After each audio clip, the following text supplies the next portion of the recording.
Hey, this is indeed Walt from the Comic Book Men, and you're listening to the iWalter Show. Faster than a speeding bullet, more powerful than a locomotive, able to leap tall buildings in a single bound. Look, up in the sky, it's a bird brain, it's a plane, it's iWalter. Yes, it's iWalter, strange visitor from another planet who came to Earth with powers and abilities far beyond those of mortal men. iWalter, who can change the course of mighty rivers, bend ears with his annoying voice, and who disguised as Walter Interranti, mild-mannered janitor for a great metropolitan newspaper, fights a never-ending battle for truth, nonsense, and the American way. And now, another exciting episode in the adventures of iWalter. Hey everyone, this is Walter. You know what? I'm actually didn't want to do a show because I just need to catch up on or get on a normal sleep pattern. Doing these shows at 3 and 3:30 a.m. in the morning, and then having to go to work in a few hours. Like today, I barely had a time from doing a show to actually even get anything to eat. Thank God my parents were kind enough to bring something home for me, because I literally had almost 15 minutes between when when I got ready, because I'm up all night doing this stuff and I'm not getting any sleep and I got to go to work the next day. So it's not going to be a normal thing, but Matt actually brought something to my attention and I wanted to kind of go with that tonight. He actually sent me an email, so I thank him for that. I don't even know what I did with it, honestly. And then he sent me something that Milo, once again, was talking about what just happened the other day, that incident. I got to look for it now, too, myself. I think it's Yiannopoulos or something like that. I apologize for messing up his name. I actually told myself, okay, before I even go on the air, I'm going to listen to the segment a little bit more closely. I did listen to it. I actually ripped it first, and then I was basically going to basically get the name correct. But it's like, you know what? When it's going on 4 o'clock, I got to go to bed. I should have been in bed 3 hours ago, and I'm still prepping a show. And I didn't even expect to do one. I was going to wait till tomorrow night when I could actually stay up a little late, but I'll see what's going on if I get it done today. So anyway, yeah, I thank Matt for that. I'm going to look at my email real quick. Maybe I can find the one he had sent me this afternoon. And I might just play that Milo thing. It's on, is it Brussels? I got to look for that too. So, yeah, I'm not really organized just because I'm not getting the sleep I'm supposed to be getting, and that's not cool. It's kind of depressing, too. I've been back at work for probably a little over a week and a half now, if that. I don't work weekends. And already they're kind of giving me a hard time, coworkers at work, like, why aren't you working? And you give me a hint, when are you going to come back to work? And really just laying the thumb screws on pretty tightly. And not appreciated by me. So, and it's just like, okay, when can I go out again? I'm at that point already, and it's only been, a couple days. I mean, my family, I think, expected this to happen, and so did my friend Matt, I think, I'd assume.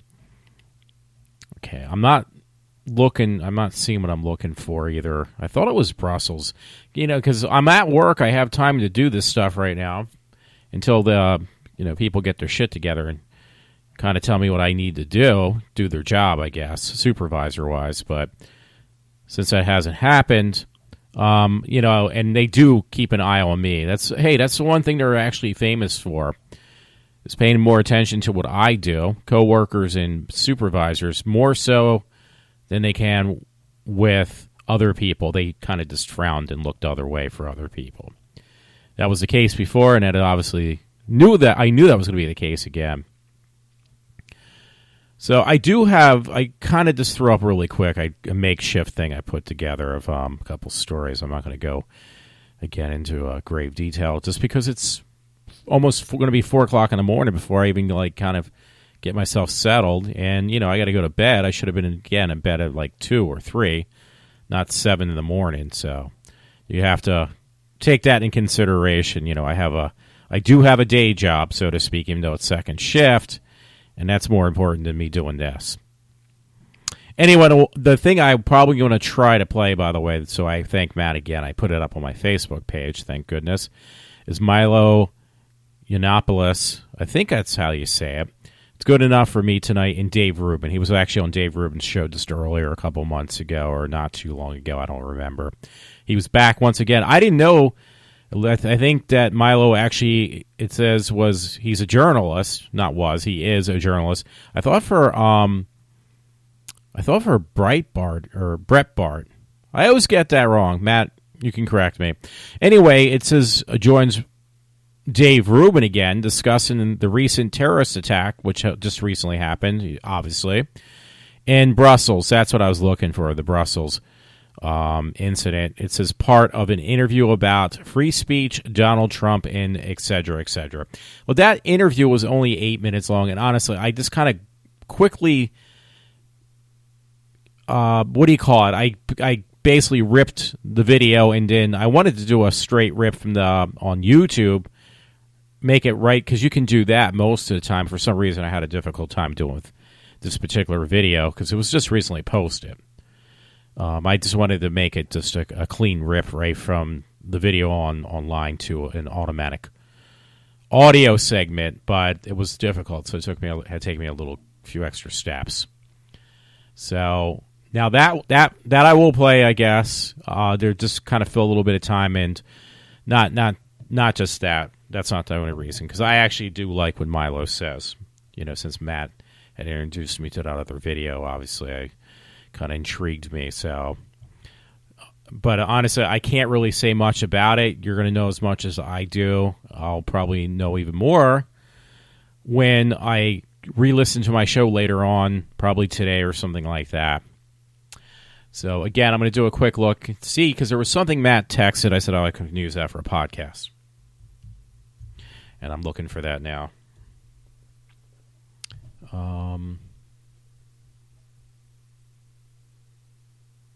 You know what? I actually don't see it.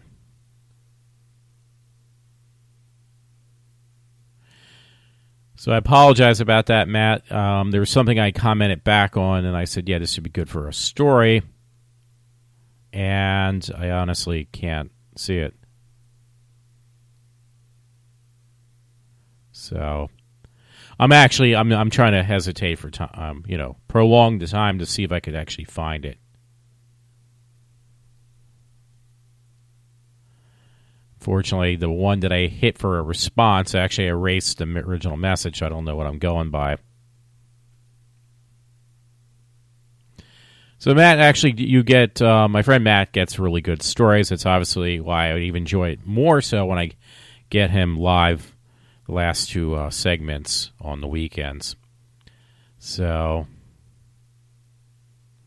anyway, since Matt did send me that segment, I apologize again because I really don't have a clear idea what it was about. I kind of listened to when I saw Brussels in the mix from Milo. I figured, hey, this is something I'm definitely going to have to do a show on right away. I already am starting to get annoyed by people who are just their arrogance and stuff again, and they're, playing the games you would play. Probably you should have stopped playing when you're out of high school, but obviously that never is the case. High school continues, and people are persistent at acting like they're still in high school at that job I work. You know what? I think I just accidentally also shut down all my segments, so it's going to be another apology from Walter.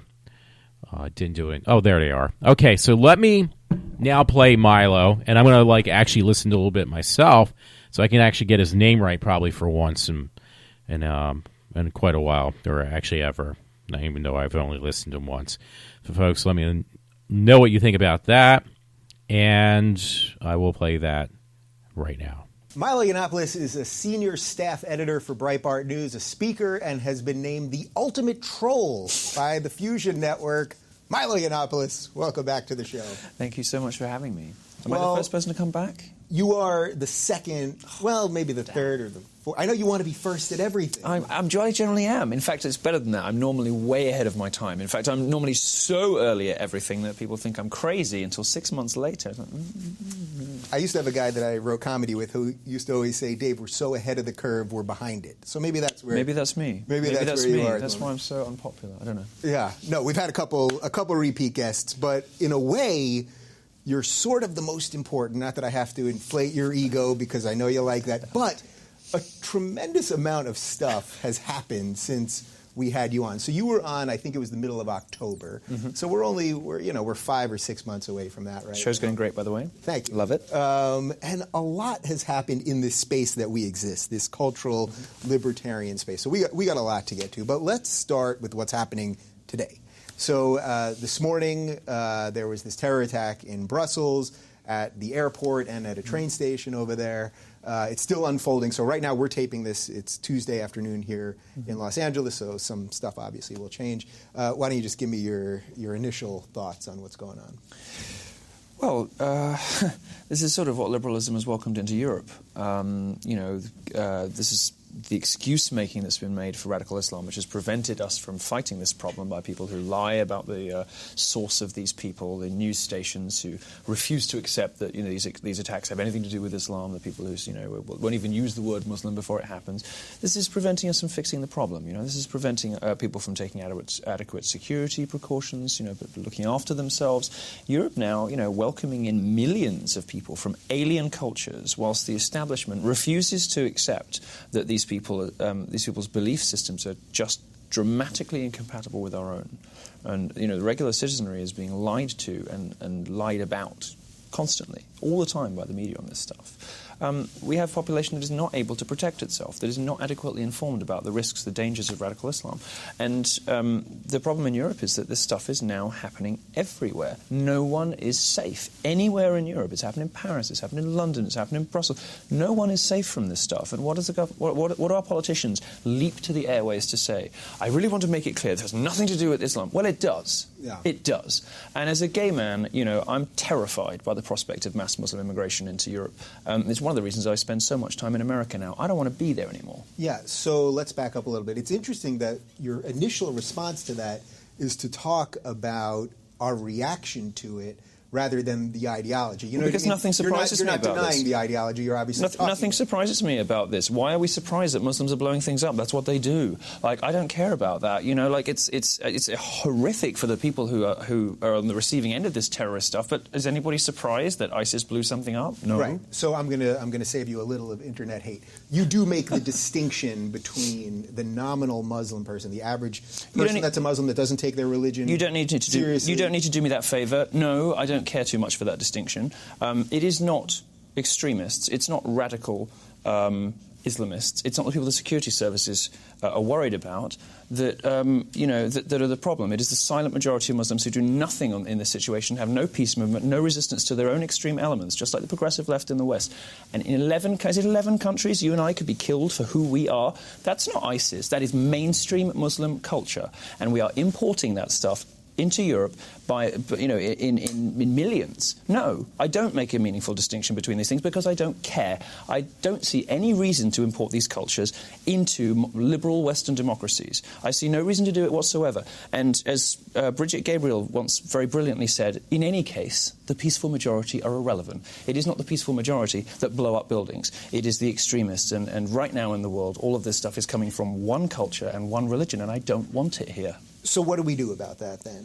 What do you actually do? We can't bomb these people into oblivion. It's an ideology. The radical part of this is an ideology, right? Yeah. So how do you beat an evil ideology? We don't have to welcome 1.4 million of them into Germany. We don't have to lie to people about what Islam is and what Muslims believe, which the press and our politicians do all the time. We don't have to intervene in the countries where it's not necessary, where we don't need to. And I was supported the Iraq War, but some of the other things we do in the Middle East are not necessary and just drum up this Western hatred. So you don't deny that some of what's going on has something to do with the West, right? No, I'm not saying we're responsible for it. Nobody is. Well, I'm not parsing out blame, but you say you do see some connection, right? Well, you would be an idiot to deny it. Yeah. There are. We have been. I'm dealing with a lot of idiots here on the left. So. There are a lot of. Yes, you are dealing with a lot of idiots on the left. Most of them. It's the only reason I do your show. You're one of the very few liberals with a brain. Yeah. There are a lot. I'm starting to not think that's a compliment. A lot of people say that to me, and I'm starting to think maybe that's. Well, it's not. Is it a compliment? I don't know. It puts you up to average. Is that a compliment? I have no idea. Look, the problem is not just radical Islam. the problem is Islam. There are structural problems with this religion that mean it is incompatible with the modern, free, Western liberal democracy we live in, and particularly for you and I, it is, and for you and me, and it is also a problem for women. There are very serious problems with Islamic culture, not Islamist, jihadist extremism. And of course, that plays itself out, and it played itself out in the streets of Brussels, and it plays itself out with far too much regularity.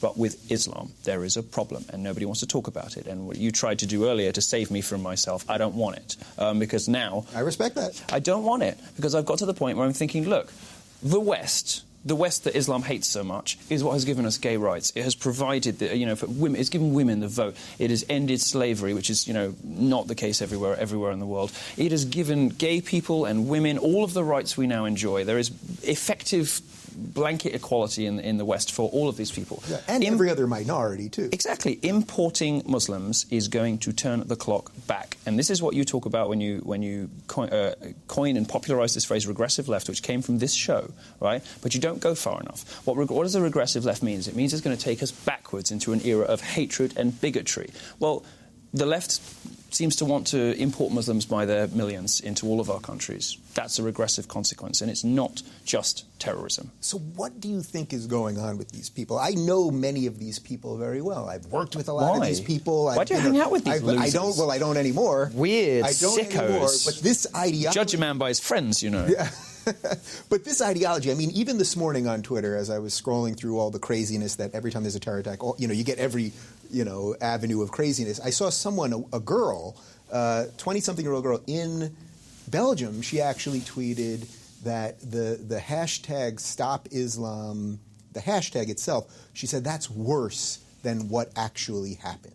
I'm not kidding. I know, but you see this every time. You see this every time. The left believes that words have power they don't have, right? They think that you can stop somebody from being homophobic by banning the word gay from the playground.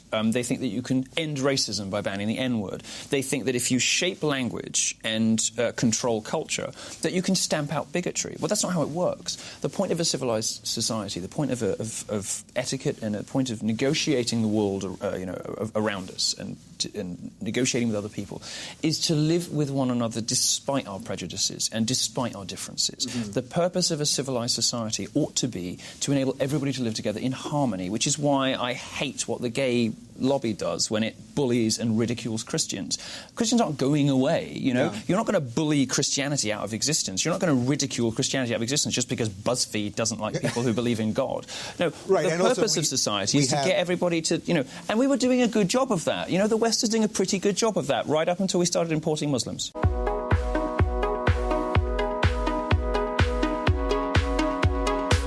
Okay, folks, hopefully I did that all right. That was, I still can't get the damn man's name right. Milo Yiannopoulos. Yeah, the most I cut off was like a hair off that interview. The whole thing is entirely there. So, it seemed to do me luck the last time I actually, kind of meshed together. This time I did not, what he had spoken about, Milo. So, hey, he's brought me luck before. Maybe he'll bring me luck again. Funny thing, by the way, because, again, hey, it's going to be 5, 6 o'clock in the morning. I got to get up in an hour or two, go back to work again. But I found some interesting stories during the course of the night. This one I couldn't believe. And I kind of looked at it real quick just now. And it was actually from Cinema Blend, which I can't believe it. Pornhub could work with the Oculus Rift in the future. Oculus is this virtual, or what is it called, a VR-ware for gaming and other things. I know PlayStation is going to put their thing out later this year.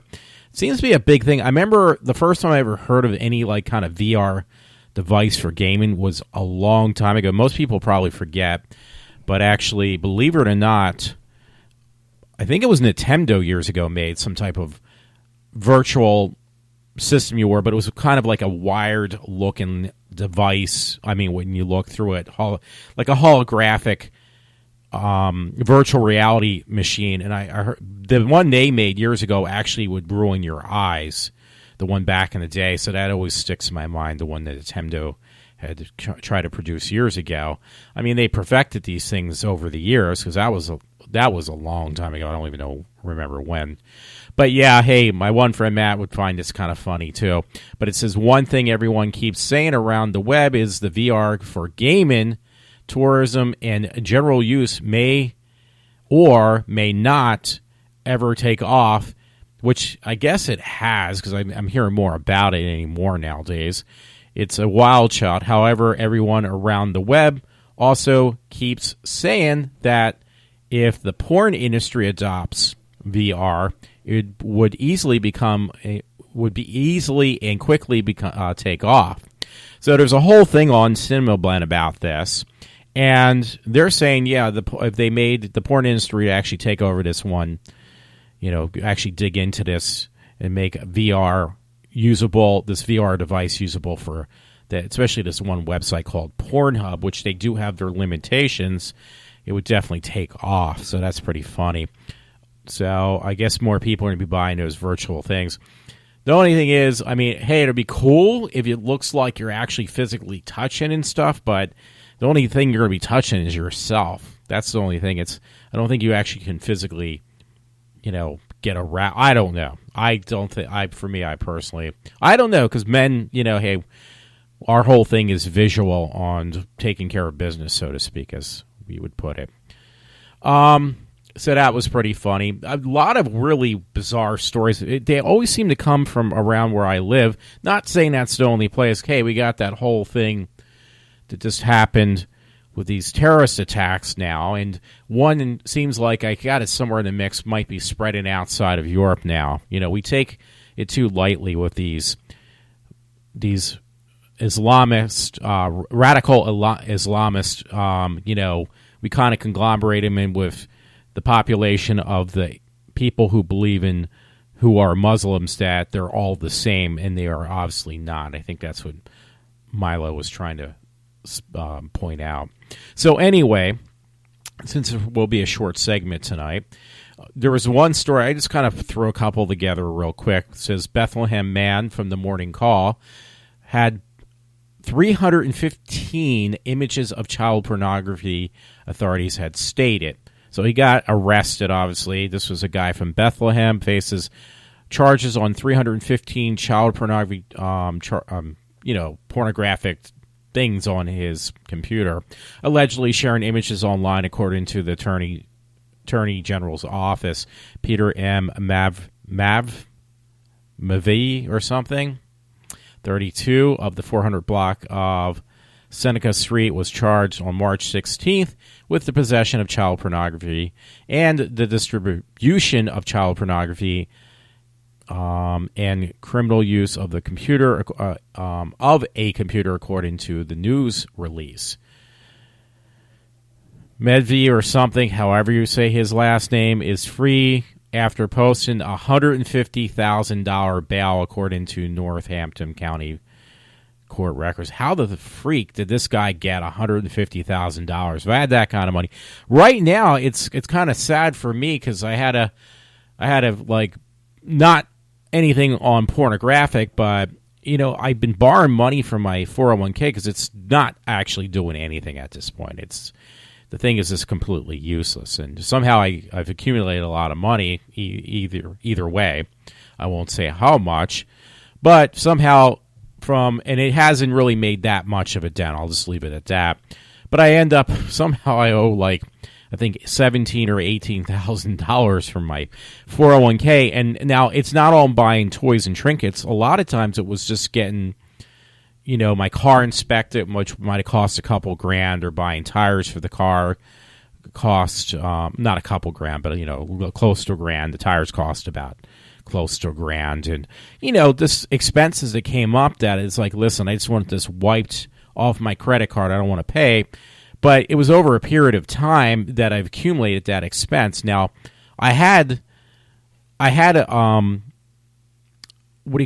a financial debt of around $25,000-$30,000 since I left school, and believe it or not, and including even just swapping out or trading my car for another car and basically losing the equity, I've gotten most of that debt down to less than $6,000. And it only had taken me a short period of time. I'm probably going to say about 2 or 3 years to get myself out of that debt, but somehow I got myself into a whole new realm of debt, which only started out as a few here and a few there borrowed from my 401k. So the reason I'm saying that, though, and I have a story to kind of counteract that one, to take the steam off of me. But is the bottom line is, how did this guy come off $150,000? I mean, nowadays people don't seem to have money; they seem to be in more of a debt than anything else. So I don't understand that. Somewhere in here, there's some guy who actually stole this mix. It's in the mix somewhere, I think. I hope I didn't shut it down. Well, this guy stole from his father's business company credit cards, I think, and he got himself into debt for over $80,000. So that was stolen money, technically, too, because it was from credit cards he had stolen. So some people just don't seem to care that, I mean, I'm taking money from myself, so the only one I can blame is myself. But these people are taking money out of other people's pockets, and that's something totally different, in my opinion. Anyway, I've seen this story that definitely caught my attention from the Times Herald. On arrest, 3 men were charged with a murder that had happened back in 2015. Now, here's the reason I'm mentioning this. This was in Norristown homicide. It was a Norristown homicide. They have mugshots of all 3 men. I'll leave it at that. Have been arrested in the death of a 28-year-old Keithon Majors, the unintended target of an April 2015 shooting in Norristown. So this guy was just an innocent bystander, I assume. I'm not going to read the whole thing because, again, I just wanted to do something quick tonight and kind of keep on top of things, so to speak. But yeah, it's just like that's the new rage is murders take place like the way you as common as breathing almost. I don't know how else to say it. In Norristown, Pottstown, everything like that. And it's just people. Now, that was the word I wish I would have remembered the other day, but a co-worker friend at work named John, he used a word that people now feel an entitlement to things given to them for nothing. If that would be a house, a car, things that would be like contraceptives, food, you name it, that they are entitled to it nowadays. It's not that they should work for what they get handed to them. They should be given into it because according to these people around where I live, now they're entitled to this stuff. So, and I mean, I'm looking at right now, like on this Times Herald page, Norristown Times Herald, every story on the side that you can read is just about as bad or just as disturbing as the one I had just mentioned about these 3 men. Finally, they're being charged for something that happened like 2 years ago or 1 year ago. Still, it was a while back. So, the side notes, I'm not going to even open all these stories. The next story you could read says 2 arrested in Lower Providence for a series of daytime burglaries, which I did read yesterday. There was another one. It says Norristown basement fire under investigation. Another one, shoplifter in West Norton flees Walmart, leaves 11-year-old behind, which I think I might have mentioned yesterday. 3 and another one, 3 men, which actually, why is it on the side? Because I just read it. 3 men charged with the murder of a 2015 Norristown homicide. Next one was, if you want to read it, accused Norristown killer admits to unrelated illegal gun charge. Another one, Norristown man admits to DUI hit-and-run crash in White Marsh, which I might have read that too. But the bottom line is they're just all basically disturbingly violent stories. Like it's like the norm nowadays. You shouldn't think twice about, what's the big deal? I mean, people should get upset when they read this stuff. They shouldn't look at it and say, well, that's life, that happens on a normal basis. No, actually, it should not be thought of that way. So I'm just giving my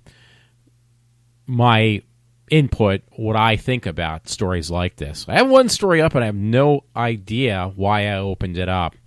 So I don't know why. I actually did want to mention a little bit, by the way, because I've been watching those Hogan's Heroes and kind of slowed down on the pace I've been going at. But there's some interesting stuff I've seen. I didn't realize, I kind of figured it was shot in California where they made the stage, and it was not actually in Burbank, which would be considered Hollywood, because Burbank, California is technically Hollywood. No, it was shot actually elsewhere in California, but not too far from the studios, obviously. But I mean, it was covering a lot of ground, so there was a couple of things I actually pulled up I wanted to kind of gloss over that I saw, interesting little facts and stuff about the show. There was a story, somebody actually got the death penalty. You haven't heard that in a long time. I think this was what I had posted. I'm looking at right now. American News. Texas plans Tuesday execution of a man who killed city inspector. Yeah, so we haven't heard it. Now the death penalty is lethal injection. So Texas plans to execute on Tuesday, which was 2 days ago, a convicted killer whose lawyers are appealing the death sentence, but apparently he did get it, arguing that he was that's the famous thing. He was mentally ill, though, so they couldn't do it. No, I think they did do it. He did get the death penalty when lethal injection had taken place. When he had shot a city code officer who had been sent out to inspect piles of garbage at the death row inmate's former home. It says Adam Ward, 33, is set to be put on death by lethal injection at the state's death chamber in Huntsville at 6 p.m. local time. In the execution, if the execution goes ahead, it could be the fifth one this year in Texas, which has executed more offenders than any state after the U.S. Supreme Court reinstated the death penalty in 1976. So, you know what? I think that should be taking place because I think my one friend did mention this. Matt, I don't know if you did or somebody else did. But, hey, if you show, like, I'm sorry, I just stumbled on my words. I show you how tired I am. If you reinforce, capital punishment for crimes that, basically were homicide, if you reinstate like the death penalty, or you basically reinforce those things, and you don't say, well, we're think about it, and you're on death row for the rest of your life. If they actually go and execute these decisions to basically, I'm trying to think of the right word, execute these people that have murdered other people, I think that would slow down a lot. Even if you execute other laws and not just give people a slap on the wrist for doing offensive crimes or just, heinous crimes, whatever you want to say. I don't even know how to word it at this point. And not make up excuses, you will see the crime rate drop drastically. But, kind of pussyfooting around with these laws and not reinforcing any of the laws and just basically trying to find ways to say that this person was a victim or this is not right because it's discriminatory, it's racist, it's sexist, whatever it may be, and you actually put the government actually puts their foot down and says, listen, if you kill somebody, you're going to get the death penalty. You're not going to get some bogus or some lighthearted sentence and a slap on the wrist. If you do a sex crime, you're going to actually pay in a more severe way than they do now. This stuff would probably, come to not a halt, but it would definitely be slowed down. I remember, I think it was Matt that did mention it. So, Matt, I think you were the one. Not exactly the way I'm wording it, but you were mentioning, like, if you put guns in the hands of the people to defend themselves. Now, I'm paraphrasing what Matt had said, that you will see the crime rate drop drastically. So if a criminal is being faced with somebody who actually can defend himself from a criminal with a weapon, if that person who is the true victim can defend themselves from these criminals by protecting themselves, and if they can fire back at these people, you will see the crime rate that these people that are these criminals who are so used to getting away with literally murder, you will see that slow down drastically, because they will, I think what Matt said is they will think twice before they actually do that again, which again will lower the crime rate drastically. So, and what I'm trying to say, though, in addition to that, if you reinforce the laws that we do have right now, or even reinstate certain laws that probably got taken away or watered down since the last 8 years, you will see a change in the environment and probably the way people think and you would feel, I would feel safer, I'll tell you that much, when I know that these criminals aren't going to be, if they're illegal, they're not going to get exported or, deported, I should say, not exported, deported from the country where they can run back in. Or if you have somebody who is a sex offender, if they really put down a stiff, I'm trying to think, a stiff sentence on them, if they were somebody who committed committed murder, or, I'm trying to think, it was a homicide case, if that would lead to that person to get, within a matter of a timely matter, a sentence of execution, not just beat around the bush, you would see like this stuff, I would be reading this less and less and less. But since they're not cracking down on stuff, it's going to continue to be just basically, it's going to escalate. It's not going to get better. It's going to get worse. So anyway, here's another interesting one. I got this off the Patch. It was a really interesting story for these folks who like to be aggressive drivers. That is going to be cracked down as of yesterday. So there's an article that's titled from the Patch. It says Montgomery Township Police targeting aggressive drivers in a crackdown.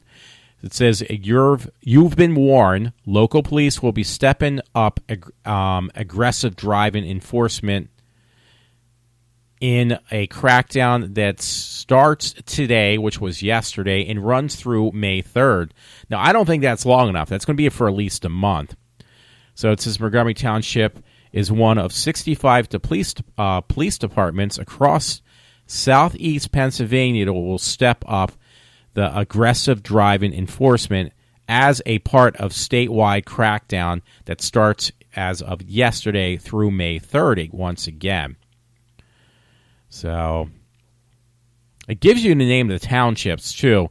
It says here is a full list of participating departments in Bucks departments, and highlighted was Bucks County, but it says Ben Salem Township, Bristol Township, Hilltown Township, Falls Township, Middletown Township, Buckingham Township, Warminster Township, Newtown Township, Richland Township, Doylestown Township, Northampton Township, Warrenton Township, Upper Southampton Township, Lower Southampton Township, Pendle Borough, New Britain Township, and Warwick Township. These are all the townships.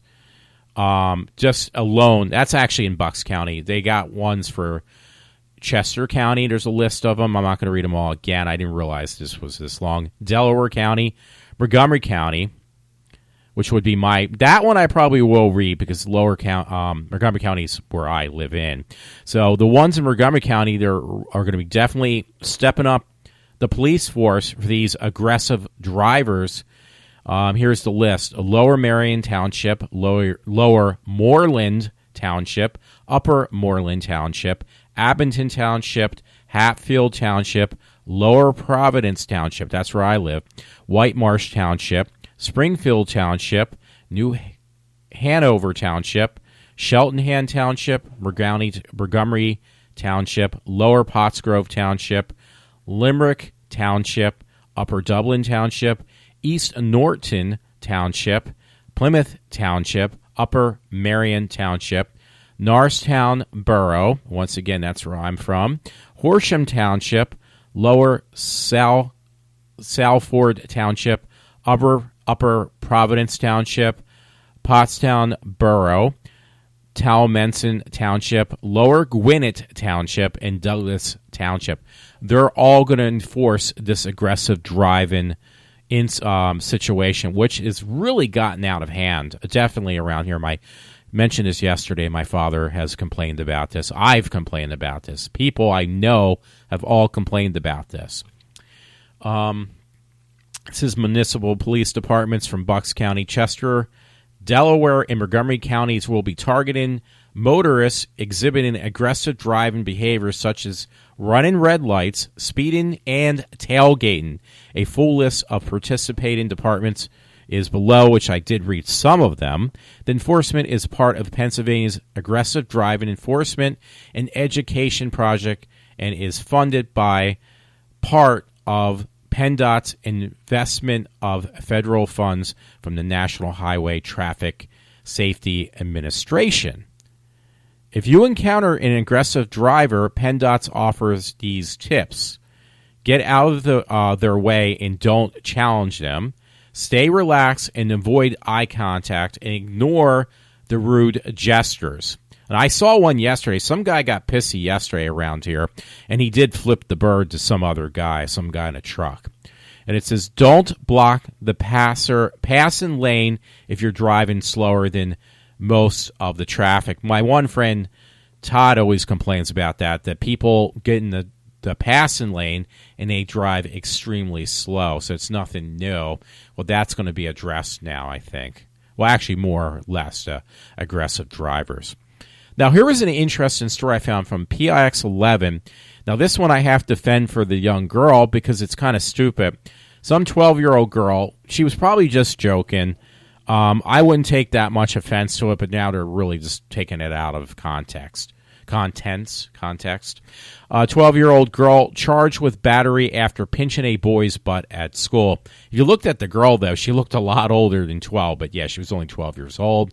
This happened in Longwood, Florida. It says a 12-year-old girl was read her rights and put in back of a cop car, booked into a juvenile detention, and had her mugshot taken because she pinched a boy's butt at a school, according to WKMG. Now, you're hearing this from me, the person who complains about double standards with women and men, and even the things with guys and girls, there's a double standard, but this is just a little ridiculous. I mean, I know my friend Matt always jokes about the way I say ridiculous. I can't say it correctly.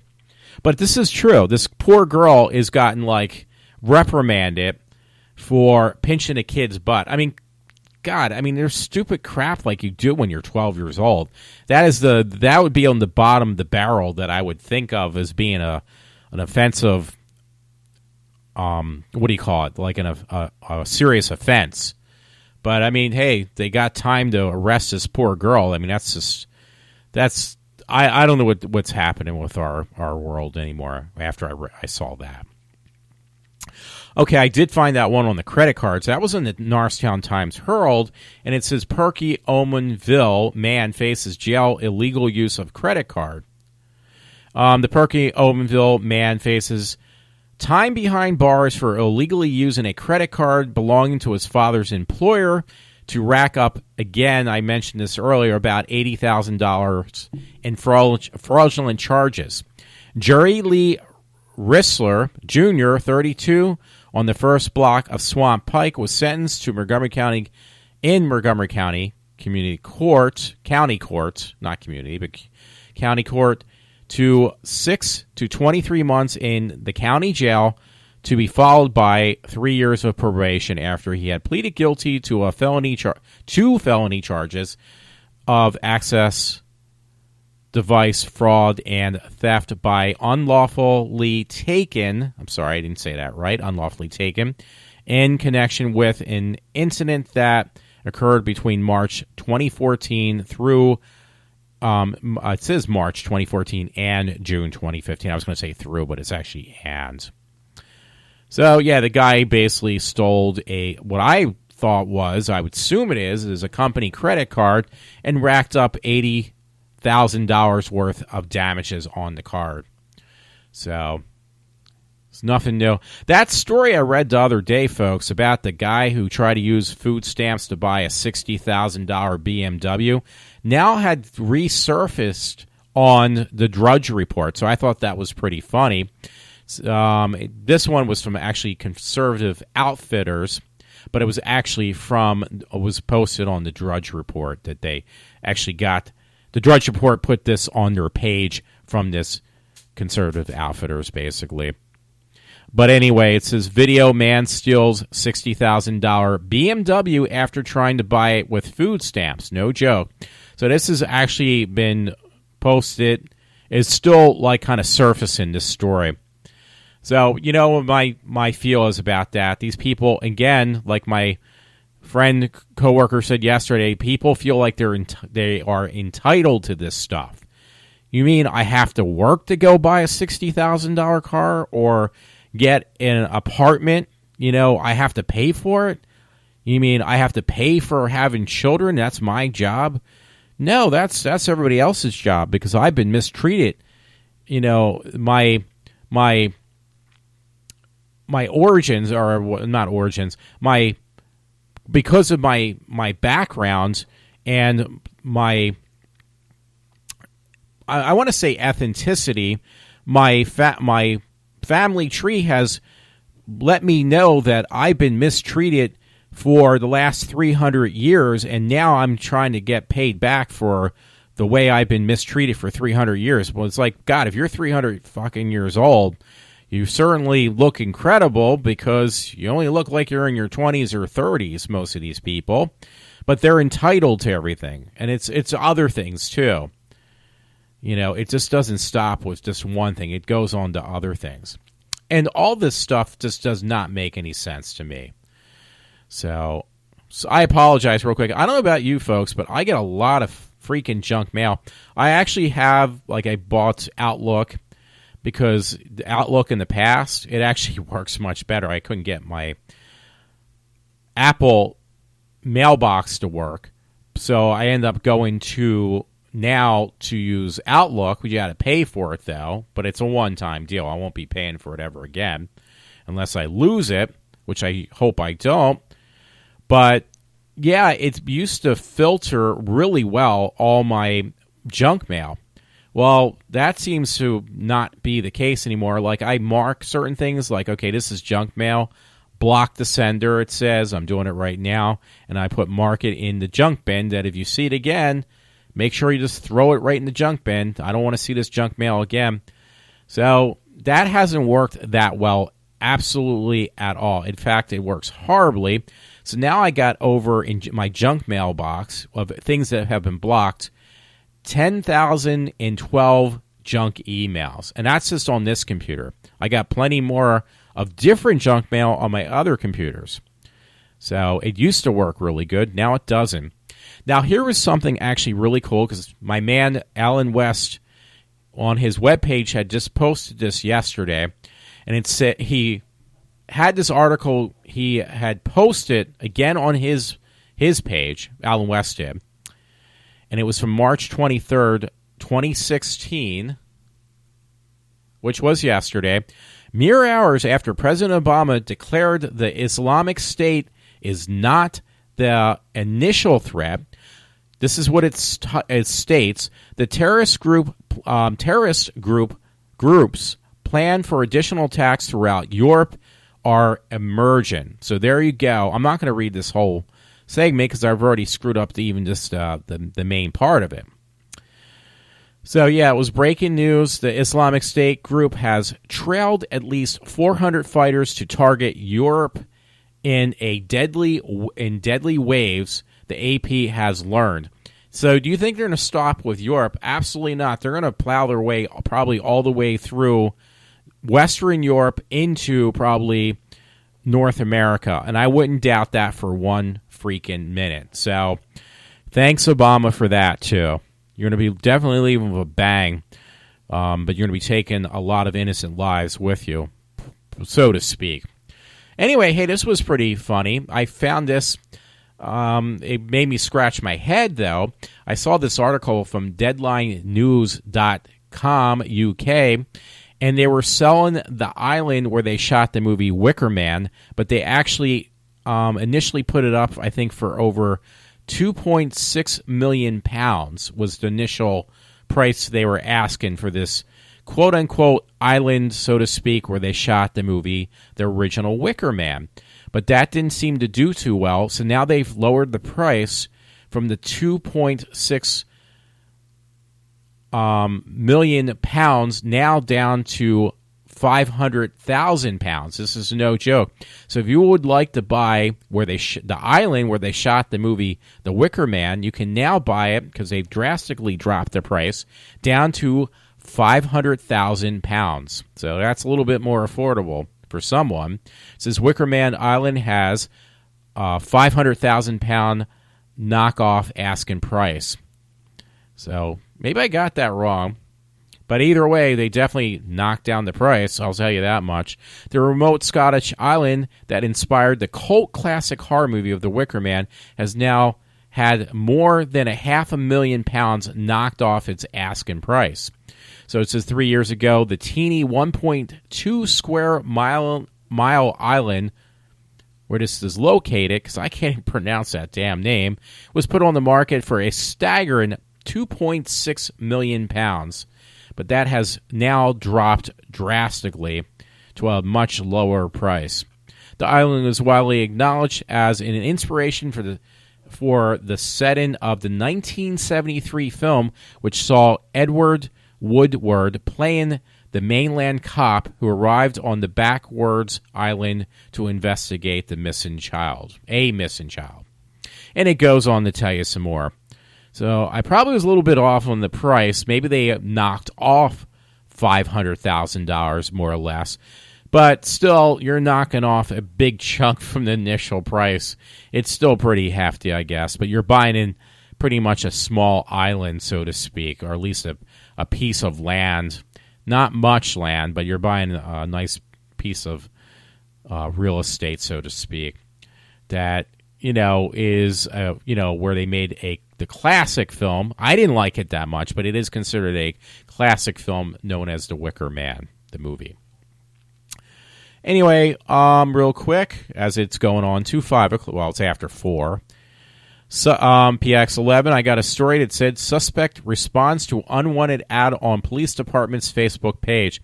Well, apparently this guy was up for minor criminal offenses, but he was dodging the police until when what was stated on a Facebook police page,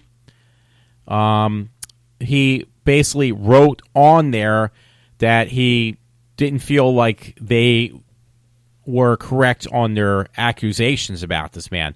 So basically, this guy who was trying to dodge the police basically pretty much turned himself in by responding or making arguments on stuff stated about him, because he was running from the police, on the police webpage on Facebook. So I didn't know the police had a Facebook page.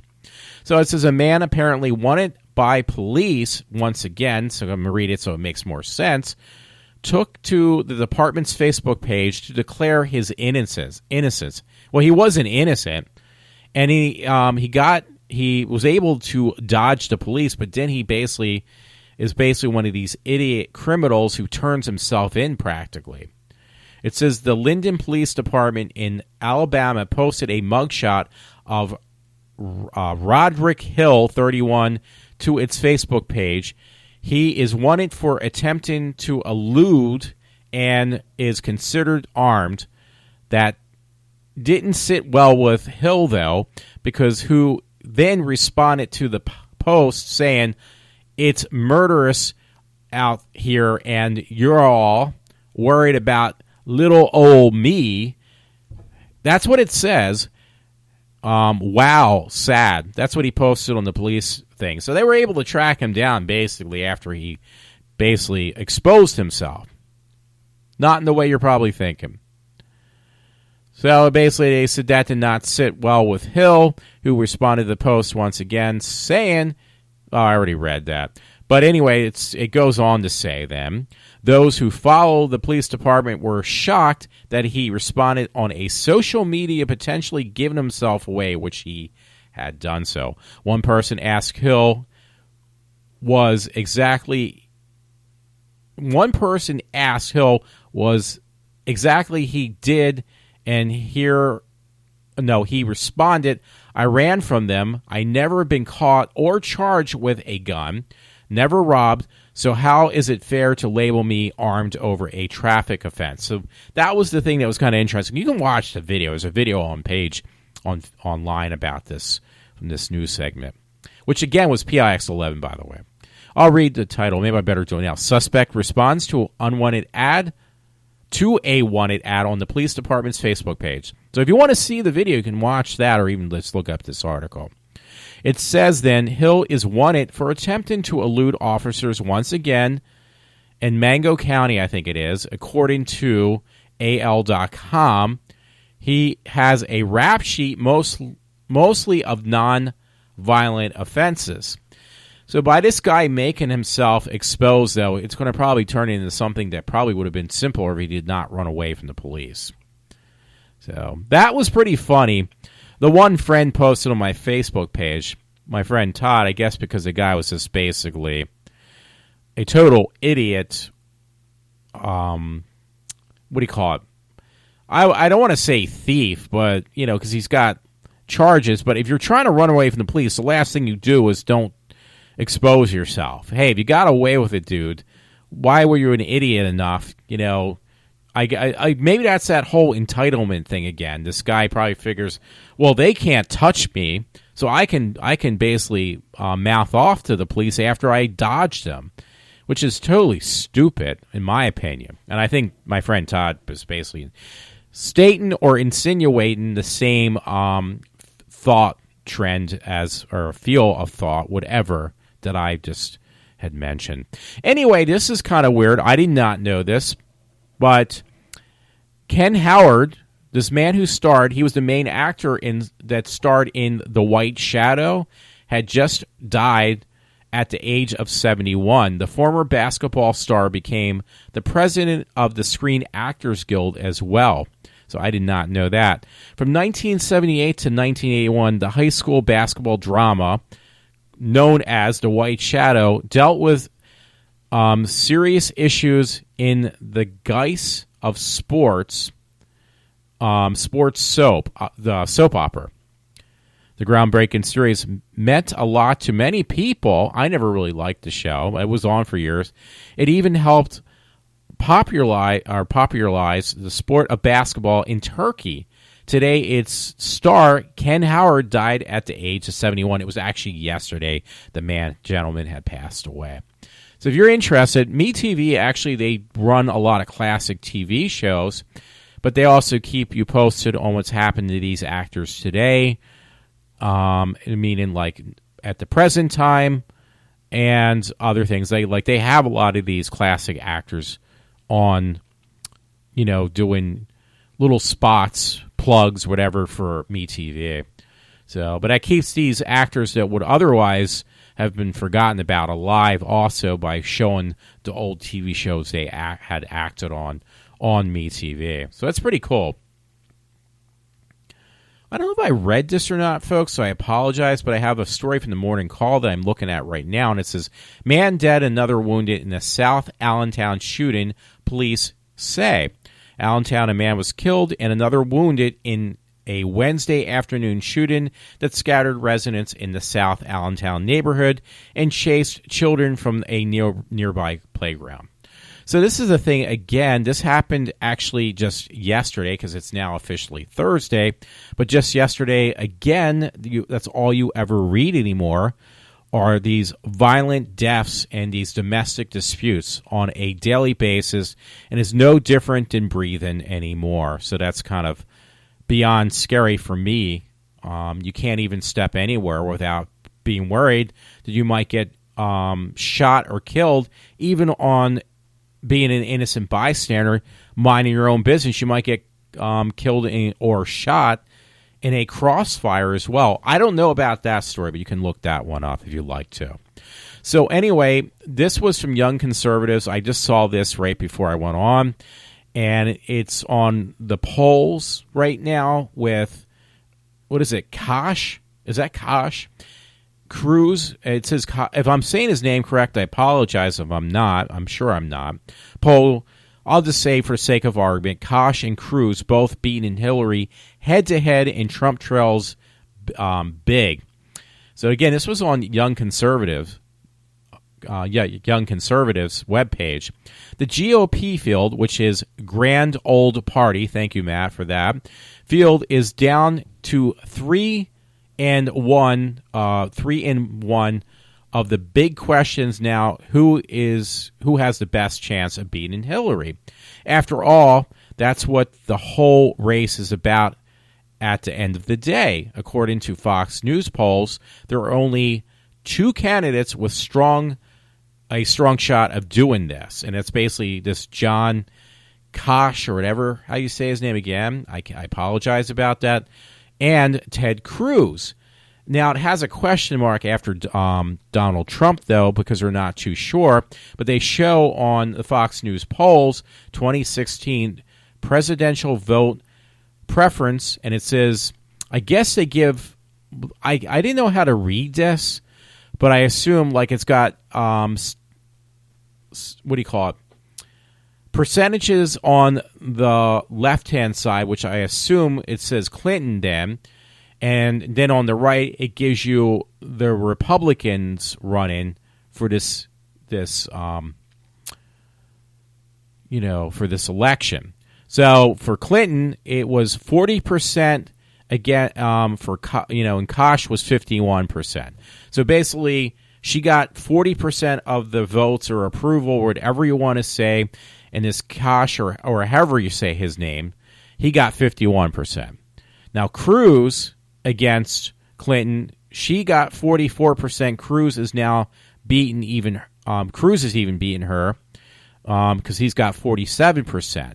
So these percentages are against Hillary now, not against the other people in the basically on the Republican side. Now, Trump is beating Hillary by at least, I would say, 11% because she's got, well, actually, no, wait, she's beating him by 11%. But that's why they say 2 out of the 3 are definitely have a stronger chance of beating Hillary.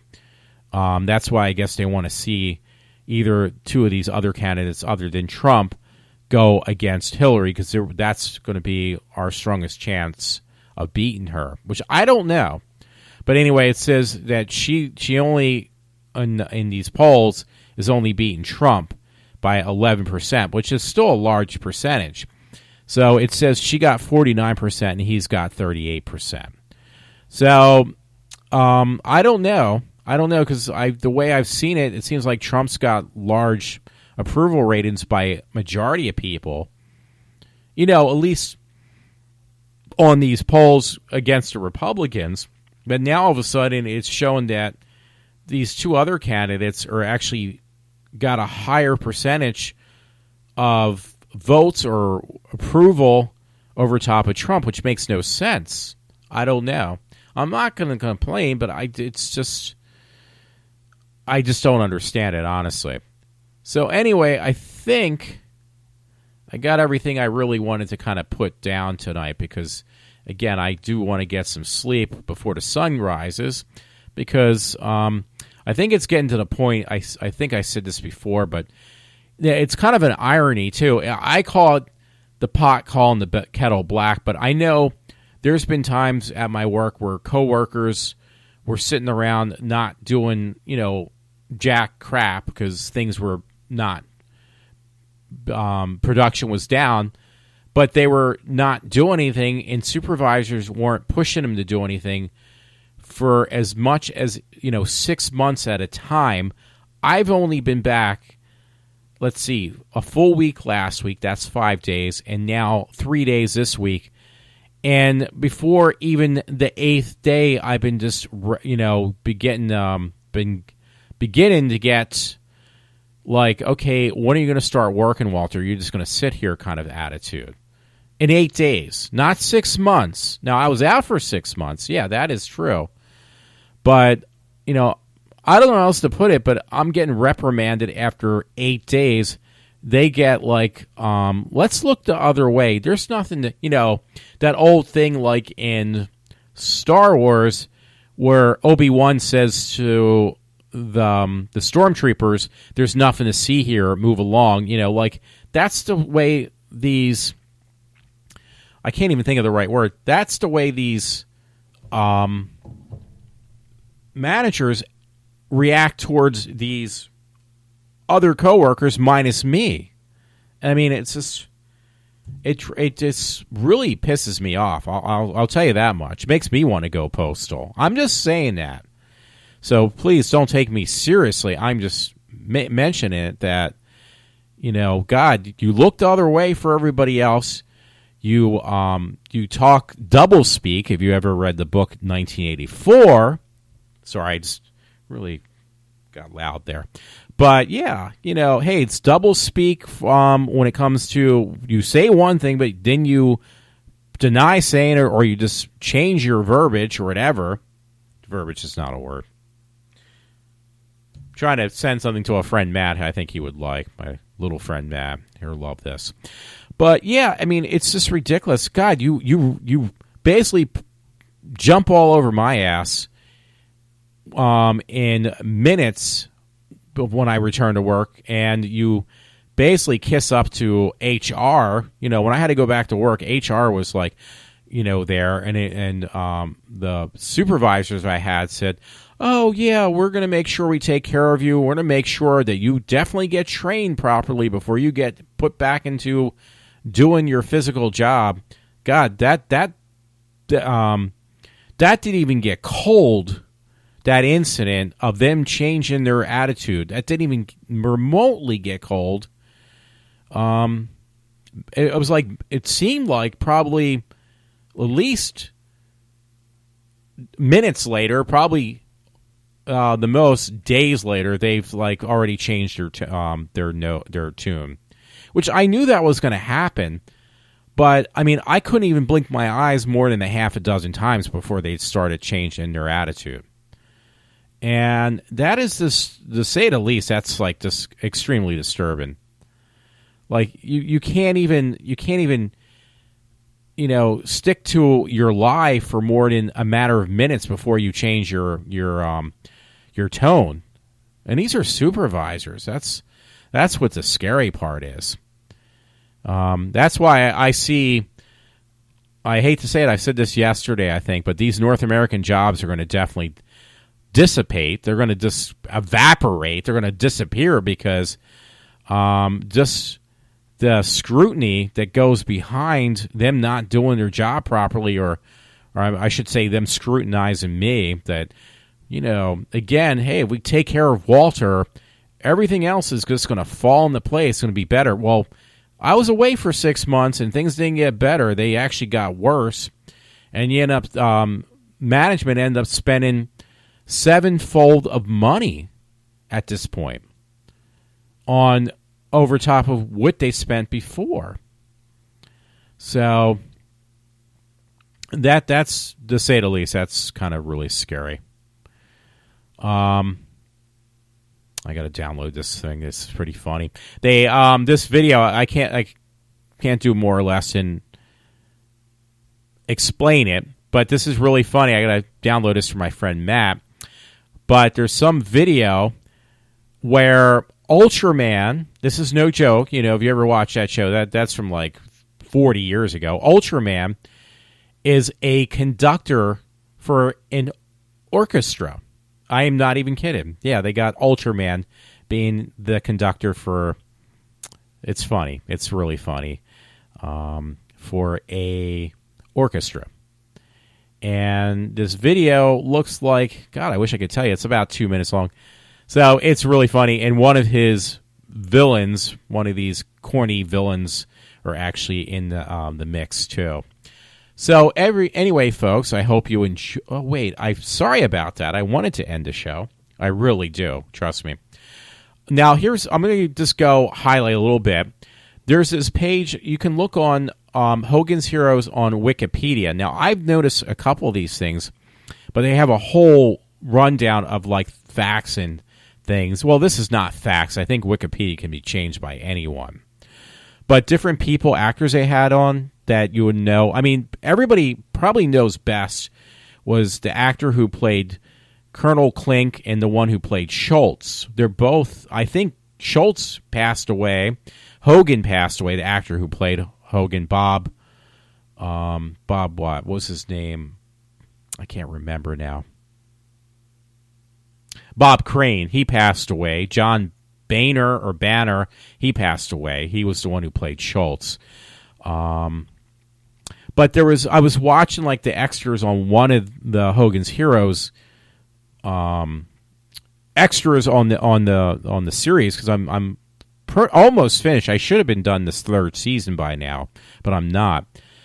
But it reminded me, because it was funny, if you ever watch that show called The Love Boat, the guy he was bald.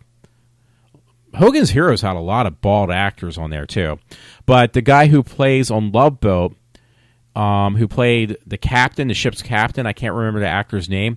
He actually played one of the Gestapos, or whatever how you say that, on Hogan's Heroes. So they have a list. I even have his name somewhere in the mix. I can't remember it. But the guy who played Colonel Klink, he was actually Jewish, which I did not know that, because I was watching the extras. They did some segment where he was on a talk show, and he said, yeah, he actually had to escape Germany, or not Germany, he had to escape somewhere around Germany because his father was Jewish, and that's how they end up in the U.S., and actually they landed in pretty much in Hollywood. So there's some interesting things. Germans, it says Germans. Colonel Wilhelm Klink. That was actually, but the actor actually was Jewish. Technically, in real life, he was not technically. He really was.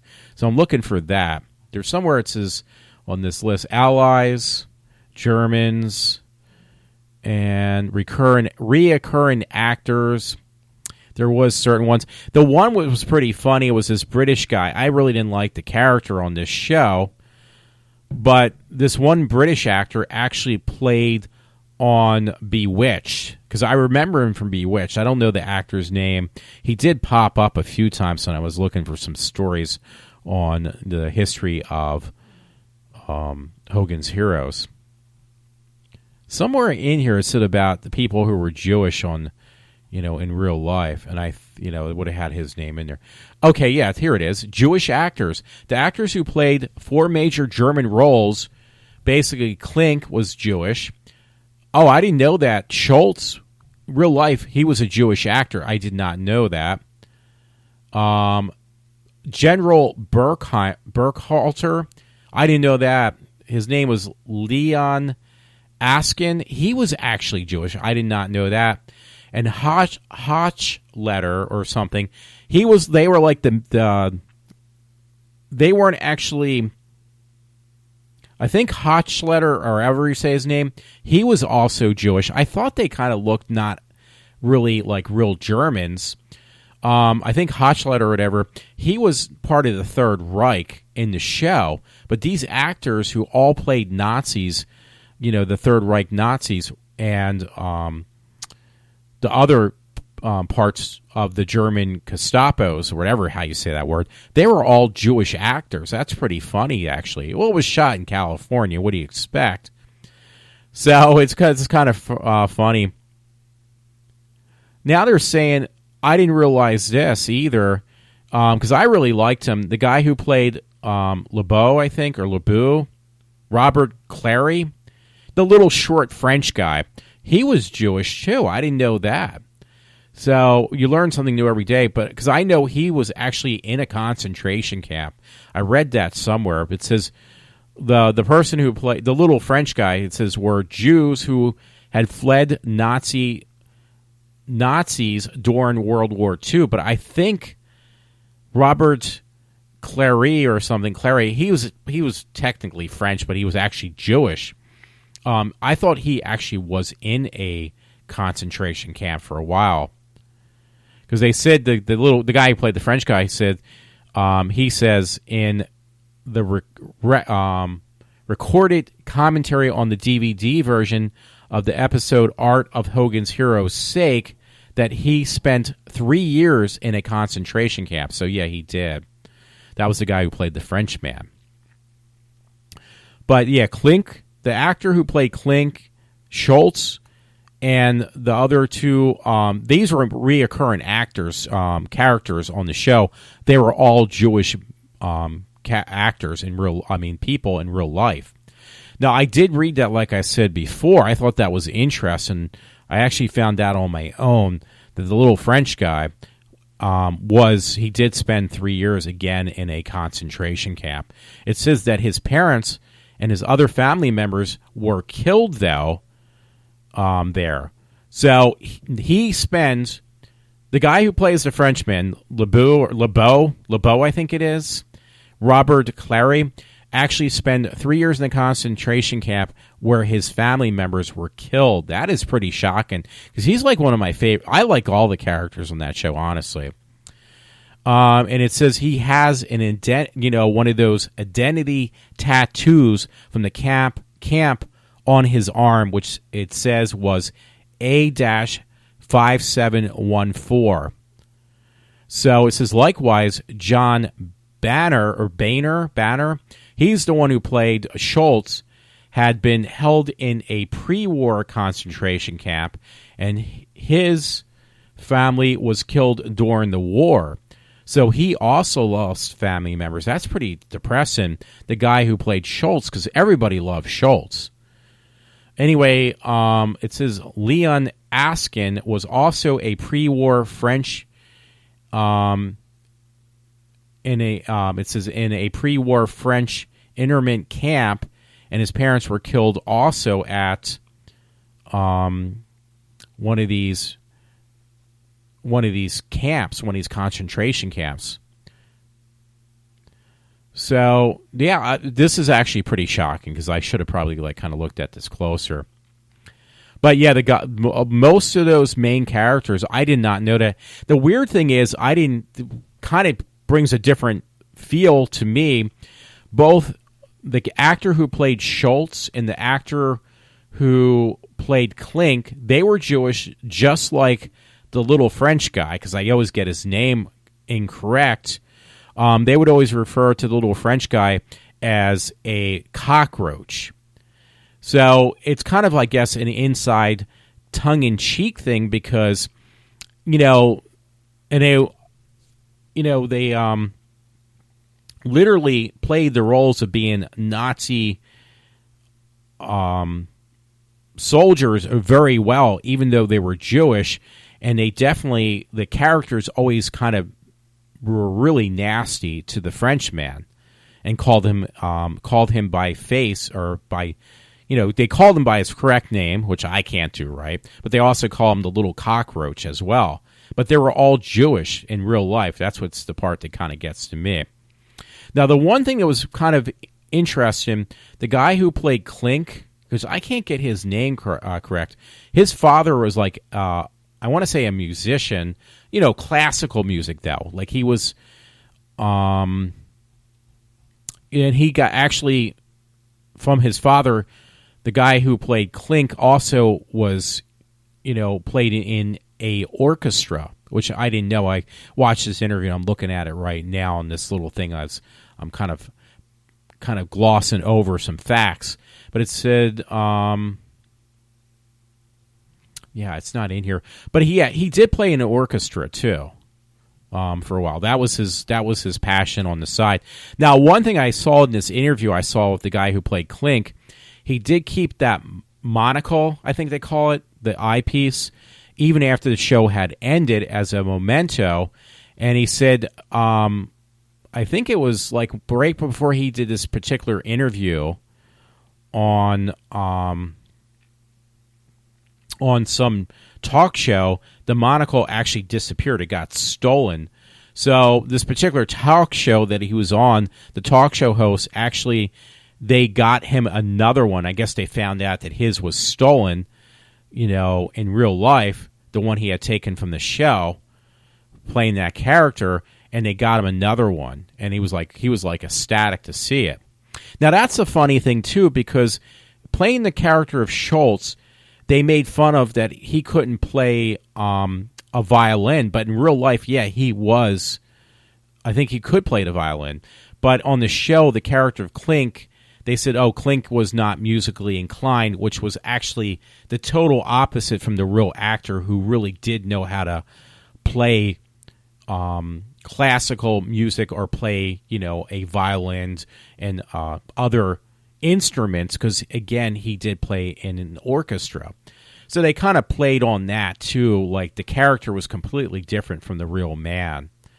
And that particular actor, I remember I said this before, at least I thought I did, but he also played, I remember this because I watched it more than once, he plays like Count Dracula or something like that in that night gallery one time. It was pretty funny because he looked really good. For some reason, I guess when he got finished, because he kept himself in really good shape when he did Hogan's Heroes. He did it for 6 years, but it was kind of funny because when he finished that, it was only a few years later when he was even on this talk show, he just seemed to kind of blow up a lot. He got kind of heavy looking in the face and everything. He just kind of like tripled or doubled his size, his weight. I guess when you're not, behind the camera, and you kind of don't have to worry about your appearance as much, he kind of let himself go to waste, so to speak. Now that's kind of funny I mentioned that, because I said about the one actor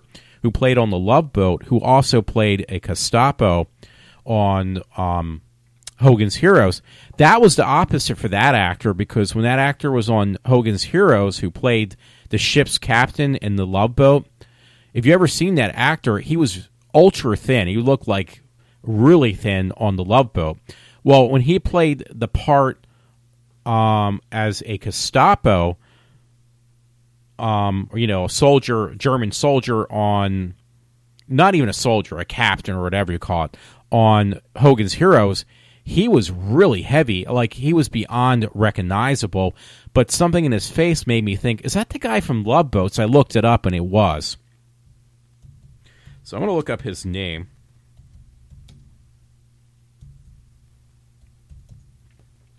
Because that Love Boat show was on for years. No, I got something else. Love Boat. I should put The Love Boat. Yeah, and that's another one. Wow, here he is. He actually is still really thin. He still looks really good. Let's see what his name was.